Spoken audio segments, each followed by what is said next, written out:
Yo, yo, yo, yo, yo, what's up? What's up? It's your boy Domuto. We're back with another video. Today, we're watching Patrick CC. Why Gordan Ramsay is always angry. Why is you angry, brother? You a chef. You know what I'm saying? And you cook food for a living, son. Like, food is a source of happiness, son. Of course, a source of energy, bro. Like, what you always angry, son? What you always angry, son? Anyway, let's get into it. Because of shows like Kitchen Nightmares and Hell's Kitchen, we know that Gordan Ramsay is kind of a jerk. I'm an idiot sandwich. Get out my fucking way. Get out my fucking way. Get out my way! I'm not in your way! Get upstairs then! He won't tell me, he's got no balls. Why are you throwing that risotto away? Because it was Shut overcooked. the fuck up! Missy, come here, you fat-mouthed little stupid bitch. Many people Oh. attribute Gordan's antics to a fake persona that he displays for entertainment. It's just a character, they say. However, when you consider the violent and abusive life Gordan had to endure, Oh, you shit. understand where his rage comes from. Gordan's I ain't father, fart. Gordan Ramsay Sr., was a violent What alcoholic. the? Look at the young Gordan Described as Ramsay, a bruh. hard-drinking womanizer. When his father was drunk, he'd either hit the children or throw things around the house. We had to run for our lives, he recalled. We spent many nights, weekends, hidden in the Department of Health and Social Security rooms. Although his father abused and neglected his children, his mother Helen suffered the most. She was beaten relentlessly. Damn. When she was 7 months pregnant with Gordan's younger sister, That nigga Gordan and his fucking- siblings Diane, Ronnie, and Yvonne often sat cowering upstairs in their bedrooms while their mother Getting my was drawers subjected ready to for my abuse shower. downstairs. She often feared one day he might kill her.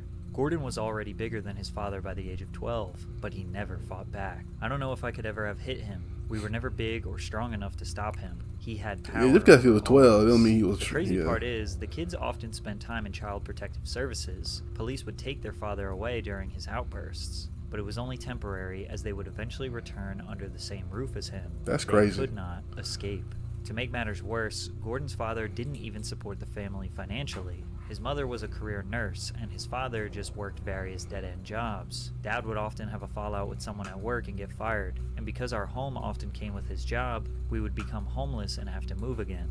The family lived in roughly 16 different homes across England That's before settling crazy. in Warwickshire. As you can imagine, Gordan's education was negatively impacted due to his father's terrorizing presence. However, he found a positive outlet detached from his home life through football. He was aggressive on the field and could sprint really fast, which landed him a spot on the Rangers Football Club youth team. Okay, Gordan Claims Ramsay. that he was scouted at one of his games by an Oxford United manager, which led him to being signed to the team. But an Oxford spokesman says otherwise. We don't have concrete evidence that he ever played for Oxford United, and none of those coaches around that time can remember him playing for us. This seems like a strange thing for Gordan to lie about, but nevertheless, football was a major passion of his. It was also around this time that Gordan was finally able to flee his father's abuse for good. His mother told Gordan and his sister Diane that tension in their relationship was worse than ever. She forced them to move out of the house for their own safety. At age 16, Gordan and Diane moved out and got their own flat together in Banbury, located in Oxfordshire, southeast England. But at age 19, Gordan's dreams of being a football player were destroyed, which was the best thing that would ever happen to him. After suffering a serious knee injury, Gordan enrolled at North Oxfordshire Technical College to study hotel management. During this time, he worked as a commis chef at the Roxton House Hotel. The commis chef, otherwise known as a junior chef, is at the bottom of the food chain, literally. Most kitchen brigades are organized similarly to the military. Auguste Escoffier is credited for coming up with this hierarchy system while serving as a cook in the French military in the 1800s. Commis chefs help ensure that a kitchen's operations run smoothly. They perform cooking, cleaning, delivery, and other support duties as instructed by the chef de partie. After progressing through the ranks and becoming the sous chef, Gordan ran the kitchen and 70-seat dining room at the Wickham Arms until he started a sexual relationship with the owner's wife. Oh He said shit. it was his wife because she made, a go for me. I mean, trust me. I mean, what 19-year-old chef, fit as a fiddle, is going to say no to a stunning 33-year-old wife of your boss? So yeah, he got fired. However, his experience would land him his first job at a Michelin star restaurant and his first appearance on That television. shit crazy. Michelin All right, Gordan. I stars didn't are know you was like that basically player. badges of honor for restaurants. The stars are part of the Michelin Guide, which employs thousands of inspectors who travel around the world sampling the finest cuisine. These highly trained inspectors will visit hundreds of restaurants a year in order to identify the best of the best. Michelin inspectors are always anonymous to ensure they don't receive preferential treatment during their meals. Inspectors book, dine, and pay for their meals in the same way as an average guest. Once each restaurant in consideration has been inspected, the Michelin Guide Director meets with the worldwide teams for what is called star sessions, where the rating of each restaurant is debated. These sessions often last days, with each establishment considered one by one until a unanimous decision is reached. Restaurants can earn a maximum of 3 stars. Michelin quantifies 1 star as being high quality cooking worth a stop, 2 stars for excellent cooking worth a detour, and finally, the prestigious 3 stars represent exceptional cuisine worth a special journey. Oh, Ramsay shit. honed his culinary skills at Harvey's in Wandsworth. This is where a legend was created. The executive chef at Harvey's was Marco Pierre White, who is not only world-class, but also considered to be the first celebrity chef. Marco has been rumored to have somewhat of a temper. He has admitted that sometimes he shouts and screams in the kitchen. Gordon says that Marco was brutal, allegedly one night even making a young Gordon Ramsay cry. However, this side of him is rarely seen when the cameras are on. On TV, he's more of an intense savage that struck fear into you without saying or doing too much. I didn't make Gordan Ramsay cry. He made himself cry. That was his choice to cry. After working at Well, Harvey's damn. for 3 years, Ramsay became more equipped to handle the fast-paced and high-pressure trade of fine dining. He also probably learned that sometimes to run a kitchen you need to be aggressive, loud, and dominant. The 1988 documentary Marco shows a behind-the-scenes look at the chaotic life in the kitchen. Gordon is seen multiple times throughout the documentary calm, That's listening, crazy. learning, and getting a taste for A what young it was Gordon? like to be on the big screen. Sadly, Since the 80s, I didn't know he was his since the family is 80s. still suffering. Gordon's sister Diane decided to return home to live with their parents. One day, their father threw scalding hot milk over their mother, who was in bed, punching and dragging her downstairs. Oh, nah. Diane Oh, got nah. her mother to the hospital, where they were referred Yeah, whoop to his ass now. Aid, a charity in the United Kingdom aimed at ending domestic violence against women and children. The pair found refuge in one of the charity's shelters for 6 months and got help sorting out Helen's benefits. Her husband had never given her any money, likely a tactic he used to ensure she would never leave. Helen and Diane went home to find the flat ransacked and a postcard on the mantelpiece warning, "One night when you're least expecting it, I'll come back and finish you all off." From that moment onward, the Ramsay family was finally free of Gordon James Sr. By his mid-20s, Gordon had already built That's a resume wild. that would land him jobs working alongside world-class chefs in France, and then as head chef at La Tante Claire in Chelsea, a 3 Michelin star restaurant. However, Marco White would present something that would stamp Gordon's legacy permanently. In 1993, Marco offered Gordon a head chef position and a 10% share in the Rossmore. The restaurant was That's renamed fire. Aubergine and achieved Michelin star status 14 months later. Gordon's cooking was so highly sought after that the restaurant had a waiting list of up to 6 months and bills averaging about €75 per person. By 1997, Aubergine won its 2nd Michelin star. Despite the restaurant's success, a dispute began between Ramsay and the business owners, who wanted to expand and turn Aubergine into a chain restaurant. Gordon didn't feel he could duplicate his cooking as a formulaic concept like most chain restaurants do. After many years of disagreements and legal battles, Ramsay announced his departure and handed in his notice.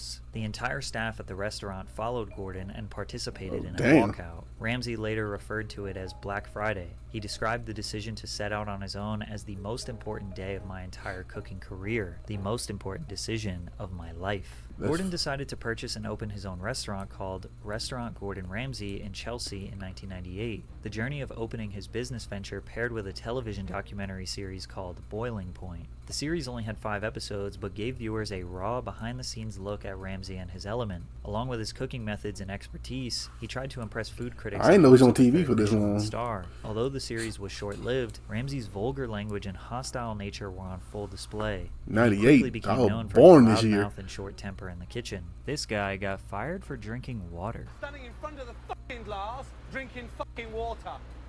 In front of all the customers. Fuck off.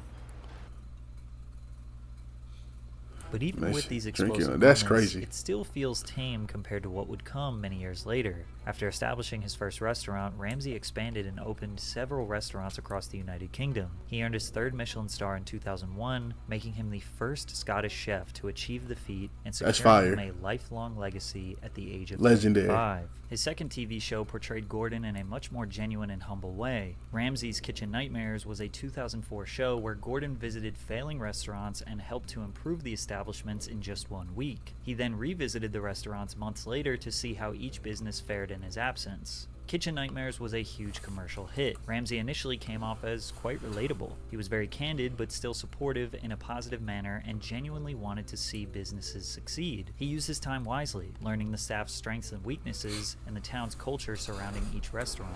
He also used collective plural pronouns like we when describing each restaurant and what needs to be done, fully integrating himself as a part of the team and part of the solution, not merely operating as an onlooker giving directions. This Ramsay made for far more compelling television and left viewers excited about the food and entrepreneurship. The more poise and it's a good show. This is a good show, though. Carried on to his next Hell's televised Kitchen. show, Hell's Kitchen. This is most ruthless. Competition between two kitchens featuring Most 10 aspiring ruthless. chefs competing for a prize of 250,000 euros, money that the winner could use to start his or her own restaurant. They were split into two teams of 6, one celebrity chef along with 5 members. Ingredients and just look at the difference. Now, what are we going to do? Right, can we taste now, please? That is the worst risotto. Oh, man, I give up. That is shocking. No, I'm trying. My hardest, chef. Fuck. Oh, man, what? Due to the show's success, Gordan worked with the Fox network to produce an American version with the same name. First premiering in 2005, Hell's Kitchen US followed a different format. This is where Gordan's asshole persona was formed. Oh shit. Now, fuck off back on your section. Why? Because I'm not a quitter. You're not a quitter. You're not a fucking cook either. Damn. You fat ass. You donkey! Hey! You're fucking useless, you know that. You're cooking in a burnt pan, you fucking dick! Fucking donkey! Don't let him cook a fucking thing! The US version of Hell's Kitchen surpassed the UK version in popularity. I bet. The show was significantly more dramatic than any of Gordan's UK shows, with the addition of loud sound effects, dramatic music, rapid jump cuts, and exaggerated drama. You're special. I need to get a new chair. And now become not very special. Thanks to face there. Hurry up, Giovanni! Yeah, but I'm not this face, chef. Yeah, say that again? I said I'm not dick face, Yeah, you're chef. pissed, are you? I'm not. Look at me in the eyes! Not as pissed as I am! You fucking are! Donkey! So I would have swung It on became him. so I ain't gonna excessive lie. that people online started accusing the producers of staging fake drama for more entertaining television. People That's also TV, claimed nigga. that the editors use editing techniques to make certain contestants People hate. You know what? I don't understand this. Everybody, look. Just watch TV, bro. Everything, every show, every little live show, reality show. My fault. That's the word I'm trying to look for. Reality show or whatever. It's fake. It's fake. It's strictly for entertainment. Take TV for strictly entertainment. You shouldn't. Don't believe unless you watch like the news. Even then, watching the news, like you gotta watch it with a grain, like with a grain of salt. Like just there may be some fake shit they telling me. You know what I'm saying? So you gotta just take what you can get from this.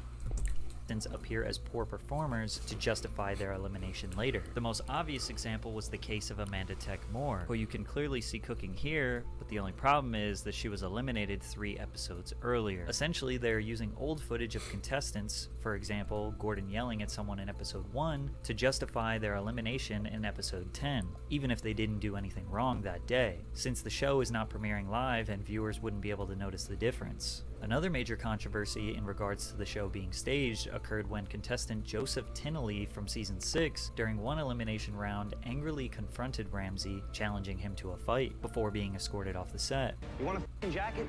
You want to talk some shit? Let's go step outside, motherfucker. I ain't here for that, dog.